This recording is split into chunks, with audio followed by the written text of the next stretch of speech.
Assalamualaikum warahmatullahi wabarakatuh. Baiklah, kembali lagi bersama saya Cindy Pradila. Kali ini saya akan menjelaskan tentang biomekanika. Yang pertama yaitu kita masuk ke pengukuran dan sistem pengukuran dalam satuan internasional. Satuan pengukuran. Pengukuran adalah kegiatan membandingkan sesuatu benda dengan sesuatu yang ditetapkan sebagai satuan. Sedangkan benda itu yang ditetapkan sebagai satuan bisa berupa satuan baku dan satuan tidak baku. Contohnya itu seperti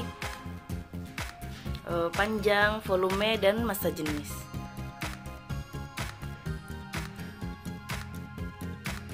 Yang selanjutnya kita masuk ke besaran pokok. Besaran pokok ini terdapat massa, panjang, temperatur, dan waktu.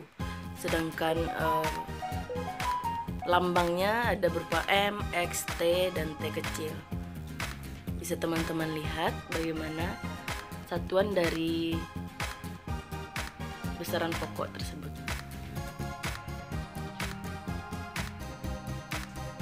Yang selanjutnya yaitu terdapat besaran turun. Yang pertama area, yang kedua volume, yang ketiga massa jenis, yang keempat velocity, yang keempat acceleration, kecepatan atau gaya, dan pressure. Bisa teman-teman lihat besaran turunan. Setelah kita belajar tentang pengukuran tadi, maka kita dapat mengukur dalam tubuh manusia seberapa panjang atau seberapa besarnya organ-organ di dalam tubuh manusia. Kita dapat mengukurnya seperti yang telah saya paparkan ini. Pengukuran terdapat di Quran Surat Yunus ayat 5. Teman-teman bisa lihat.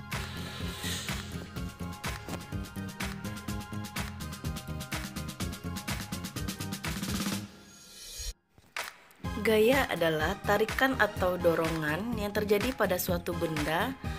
Gaya ini menimbulkan perubahan posisi, gerak, atau perubahan bentuk benda. Gaya memiliki nilai dan arah sehingga masuk ke dalam besaran vektor. Gaya disimbolkan sebagai dengan force atau F, dan satuan gaya adalah Newton. Pengukuran gaya dilakukan dengan alat yang disebut dinamometer atau neraca begas. Hukum Newton tentang gaya yaitu hukum 1, 2, dan 3 yang menjelaskan tentang penyebab dari benda bergerak.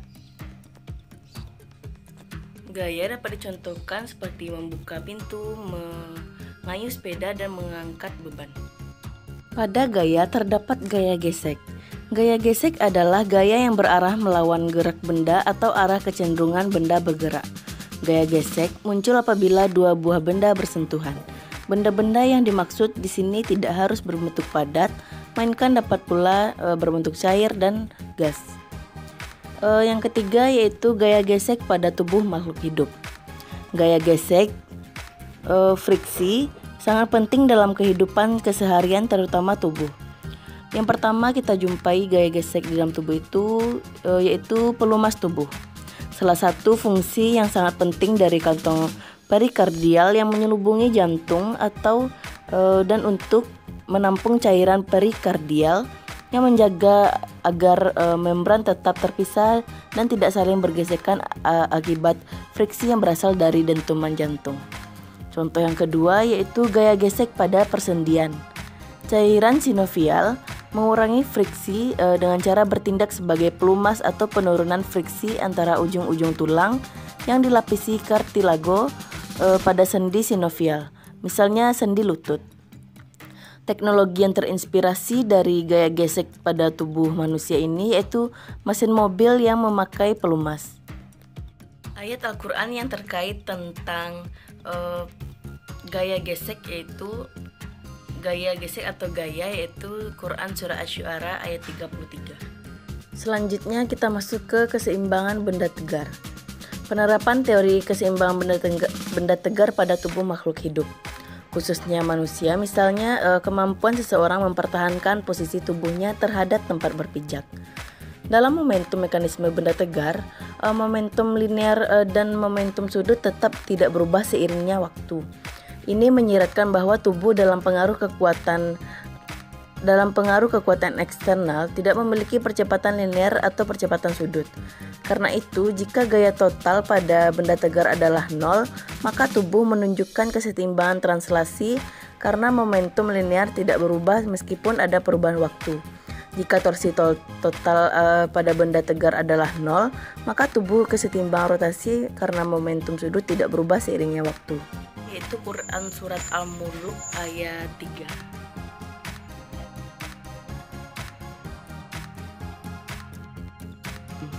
Momentum dalam fisika adalah ukuran kesukaran untuk memberhentikan gerak suatu benda. Momentum merupakan besaran vektor. Suatu momentum selalu melibatkan sedikitnya dua benda. Selanjutnya kita masuk ke contoh momentum pada tubuh makhluk hidup.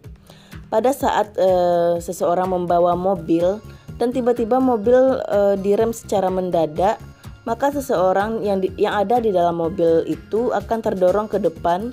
Itu terjadi karena momentum yang jumlahnya tetap. Ayat yang berkaitan tentang momentum yaitu Quran Surat Al-Jathiyah ayat 33.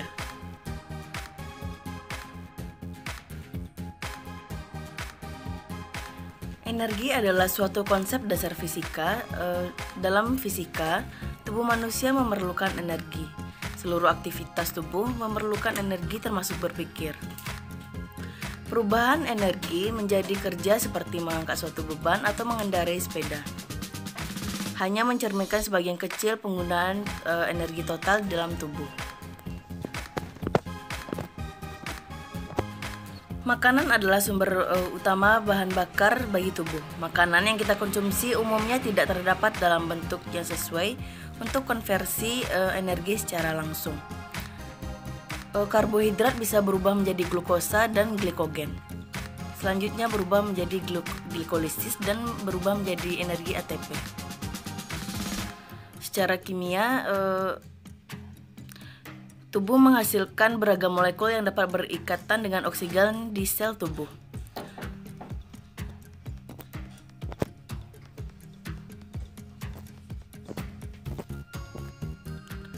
Dari sudut pandang fisika, kita dapat menganggap tubuh sebagai suatu pengubah konverter energi yang tunduk pada hukum kekekalan energi. Tubuh menggunakan energi dari makanan yang mengoperasikan berbagai organnya, menghasilkan panas agar tubuh tetap konstan, dan melakukan pekerjaan eksternal, melakukan pasokan energi simpanan dalam bentuk lemak untuk kebutuhan mendatang. Ayat yang berkaitan dengan energi yaitu Quran Surat Al-Waqiah ayat 71.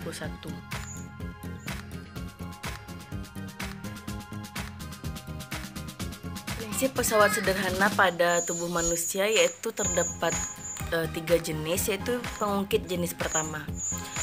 Pengungkit jenis pertama ini dapat dicontohkan ketika kita mengangkat kepala atau mengadahkan kepala. Titik tumpu berada di antara kuasa beban. Hal ini terjadi ketika pemain bulu tangkis menggunakan otot leher untuk mengadahkan kepalanya. Yang kedua yaitu pengungkit jenis kedua. Kuasa terletak di antara titik tumpu dan beban. Kondisi ini terjadi ketika pemain bulu tangkis menegangkan otot lengan dan bahu. Pengungkit jenis yang selanjutnya yaitu pengungkit jenis ketiga. Ini terbalik letaknya, yaitu beban berada di antara titik tumpu dan kuasa. Kondisi ini terjadi ketika otot betis pemain bulu tangkis mengangkat beban tubuhnya dengan bertumpu dengan jari kakinya. Atau bisa kita contohkan ketika seorang wanita memakai sepatu high heels, maka akan menerapkan pengungkit jenis ketiga.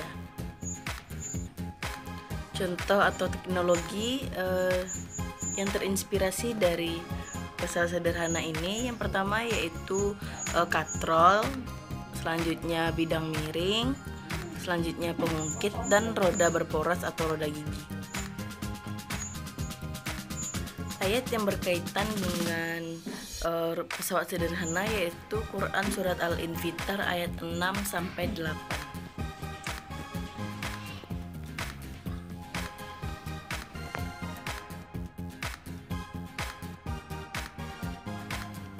Elastisitas berarti bersifat lentur.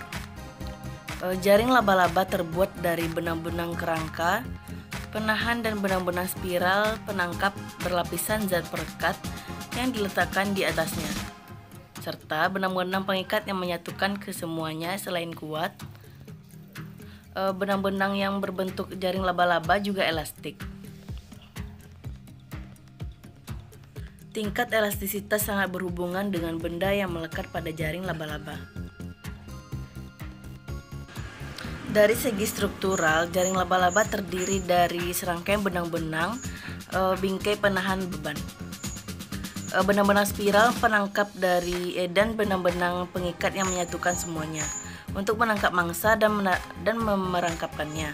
Selain memiliki benang-benang spiral yang berlapisan zat perekat, sarang laba-laba juga dilengkapi dengan tingkat elastisitas yang optimal.